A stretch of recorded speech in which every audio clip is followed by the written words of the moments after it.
And here we have the cutters for a Calla Lilly. Now the two things that you need to do, it's only a two-part flower is this, so they're fairly easy to make. The first thing you need to make is the centre for your Calla Lilly. Now I've done some here that I've already done, and I've coloured these in a creamy colour and then with a pinky colour edge. So what I'm going to do is I'm going to start off by making the centre for the lily, and because it's a one stem flower, for most one stem flowers we use a 20 gauge wire.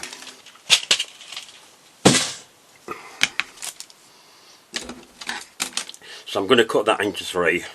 For those that haven't seen my videos before, these are florist scissors, they're not normal scissors, so don't use your normal scissors for doing this. Use a pair of pliers with a cutting edge. So like with most things that we put on a single wire, we're going to put a hook on the end of the wire.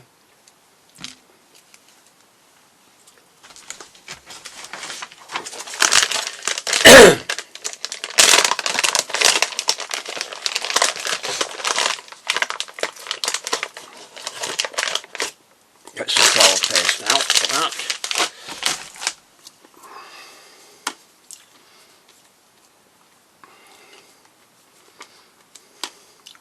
Now you could put it on a straight wire if you wanted, but remember, if you're putting it on a straight wire without the hook, make sure you put glue on your wire. Start off with a ball of paste about the size of a small Malteser. Roll that into a bit of a sausage and then put your wire into that. Pull the wire quite well down because you want the top part of it to be quite narrow. So what we're going to do is we're going to roll the top part of the cone into an elongated cone like that. And then what I've done, because I found that the petals fit better, is to roll the bottom part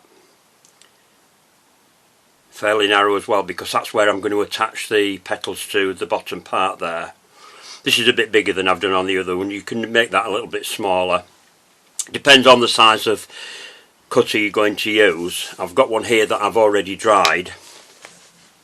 So the next thing we need to do is we need to put some pollen on, because in your centre of your lily there you can see the cone which has got the pollen on. That's where the bees do all their work. So here I've got some pollen that I've made. Now if you watch the next video that I'm going to do, I'm going to actually show you how to make the pollen in that one, but basically all it is ground rice, which I've got here I've got some in a tub here. Anything that's found like that, or ground rice, semolina. You could even use ground almonds, because that's fine enough as well, but that's a bit of an expensive way of doing it. But whatever you've got in your cupboard, if that's all you've got, use that. And all I've done is I've mixed some powder colour yellow in here for the case of this particular one. Most of the arum lilies have got a yellow centre. Apart from, there's a few years ago I was at a wedding exhibition and we saw a really deep burgundy one, almost black.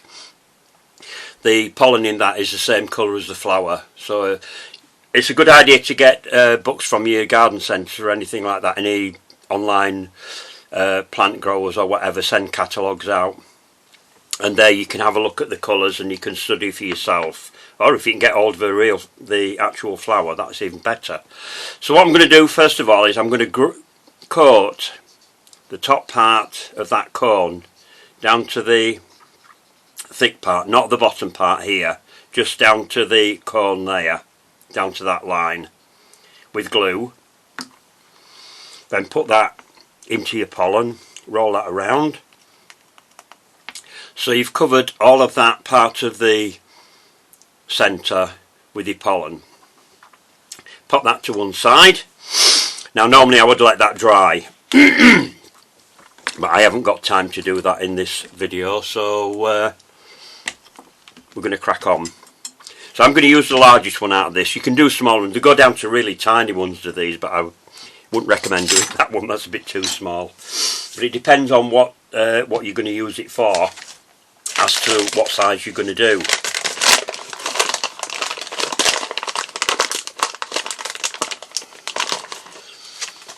For anybody that's interested, who is local to me, that's the Bradford, West Yorkshire area, Keighley, Bingley, Leeds or anywhere else, my friend Tracy has a cake shop in Shipley, Cakes to Please.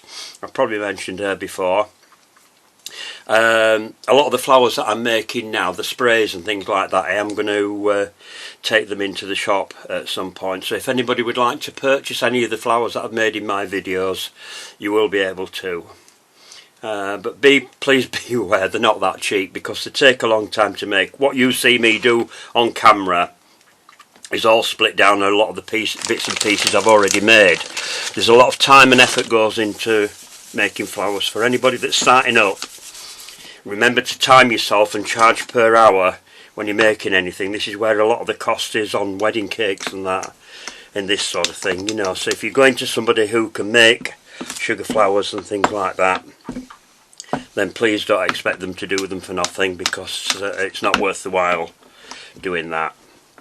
Right, I'm not rolling the paste too thin, but we don't need a ridge or anything like that for this particular type of petal. So get your cutter on, cut out the shape, take the excess away.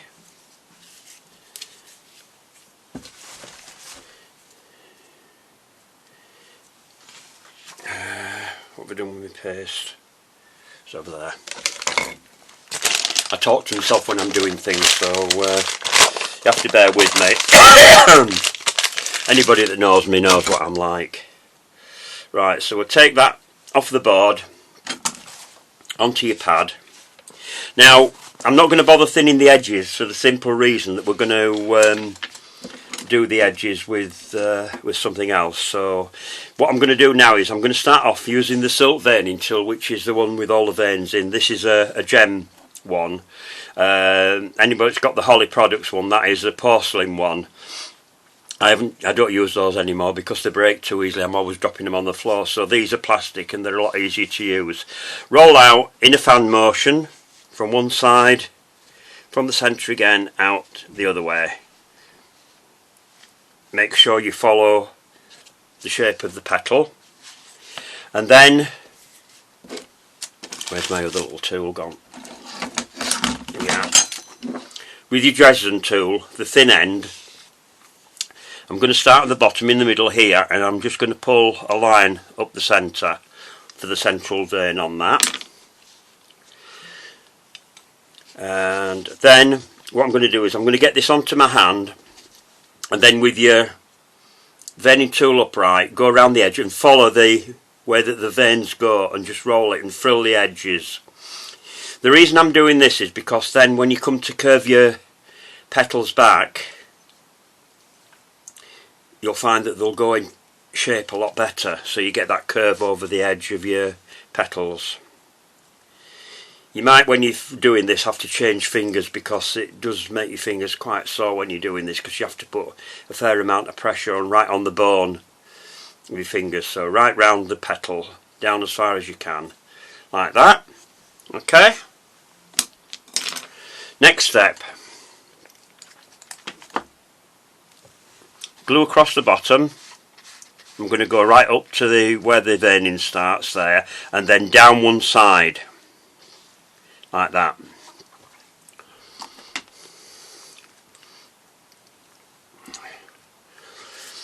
Now then, the next step is place your base of your cone in the centre, pull that over and round the base there, and just roll it on like that. Smooth that down. And then at the base of your petal, just pull that in like that. Now if you get it in between your hands like that, and then just curve your petals back all the way around like that.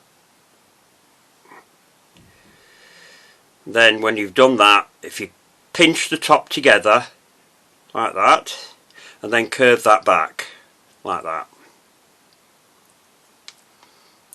Now it might need some support at some point, so just make sure that that's well glued onto your centre, and then put that away somewhere to dry. You might find that it moves around a bit, so as it dries, I'll go back to that when I've finished the colouring part. You might need that to adjust it. So I've got some paper here that I've already got the colours on that I'm using, and the colour that I'm using here is a cream.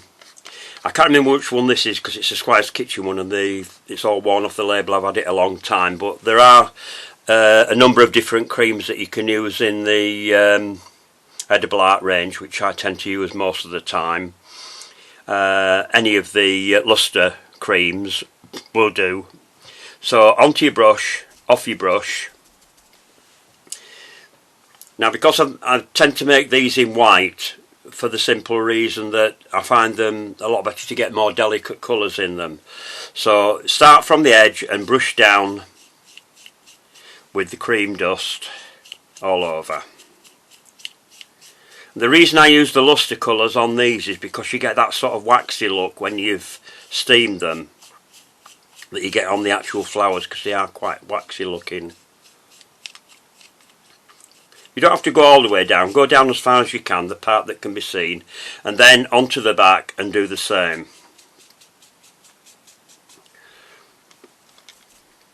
I'm trying to watch my camera so I stay in shot, because as you'll probably find in some of my videos, I have a habit of going off shot, and I'm trying to improve on that.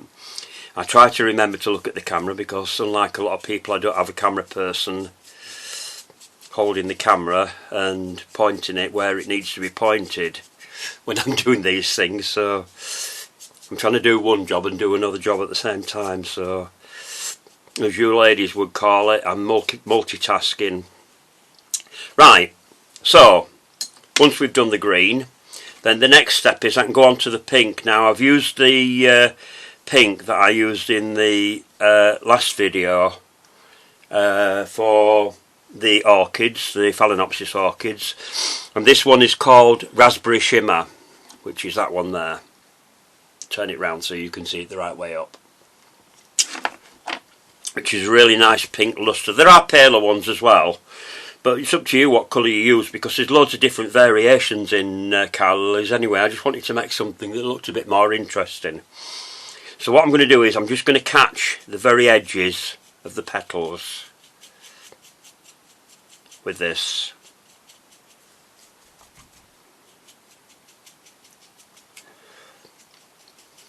Just missed that little bit at the top because we're going to catch that with a bit of green.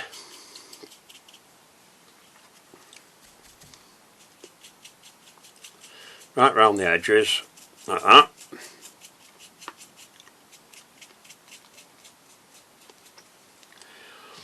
And then go around the outer edge as well with the same.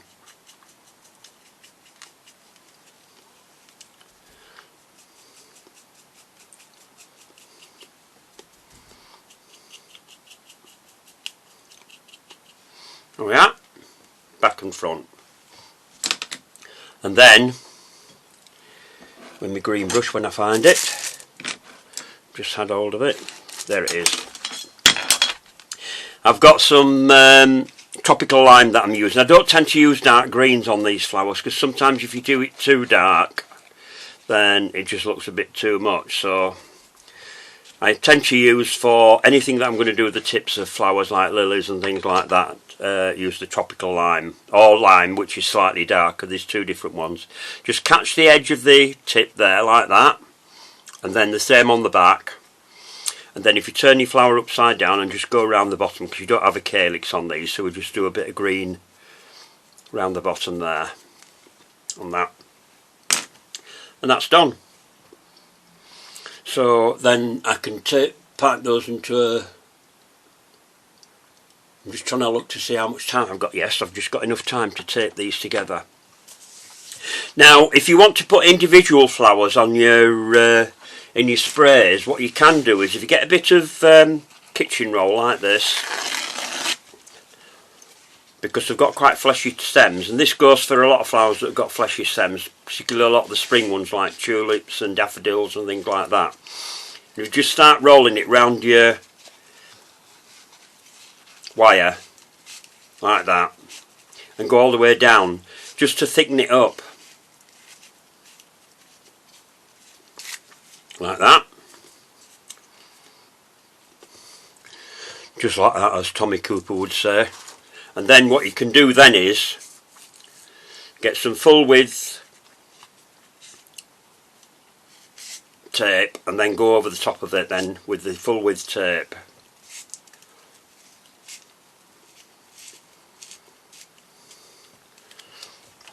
So you've got a thicker, more fleshy stem on your flower.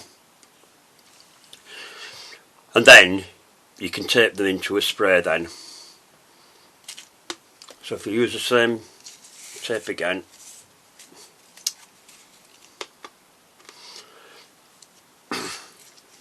put a few of these together.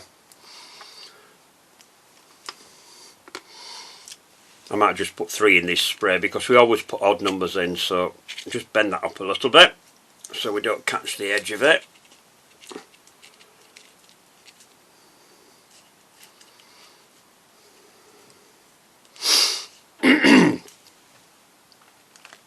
And then put another one in down there.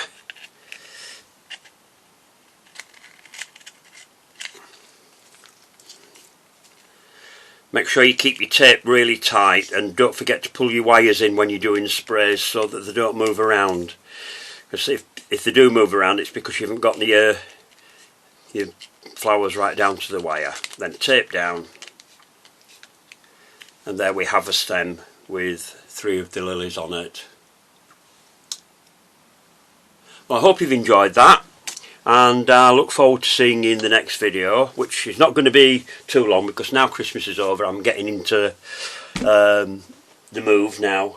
So the next flower that I'm going to do in the next video, I'm going to show you now because I've already made a sample up. I'm going to do a parrot tulip, which is this one here. So come back and see how I do that one, and in this one I'm going to show you how to make the pollen, which I've used on the stamens in this flower. And to show you that it is correct, that's a picture of the real one, that's mine. So come back for the next video and see how I make the parrot tulip. Speak to you all soon, stay safe and enjoy your day.